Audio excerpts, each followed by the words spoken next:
স্রোতের তোড়ে ভেঙে পড়ে আছে টিনের ঘর, রাস্তায় এখনো হাঁটু পানি।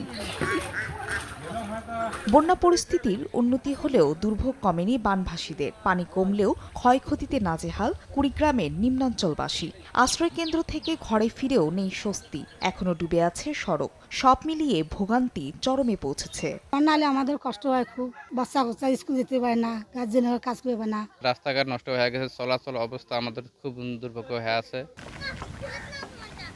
গাইবান্ধাতেও গেল দুদিন ধরে কমছে বন্যার পানি। ব্রহ্মপুত্র নদের পানি কমে বইছে বিপদসীমার নিচ দিয়ে। পানির স্রোতে বিধ্বস্ত বাড়িঘর মেরামতে ব্যস্ত সময় পার করছেন অনেকে। অল্প কমছে, অল্প আছে, এখন পানি কমাই কি না করি, পাওয়ার ঘাও দাও ধরে গেছি। ঘর দরজা নষ্ট হয়ে গেছে, কারো বাড়ি ঘর ভাঙি চুরি গেছি। অসহায় মানুষ কতগুলো আছে, কর্মকাণ্ড এখন নাই।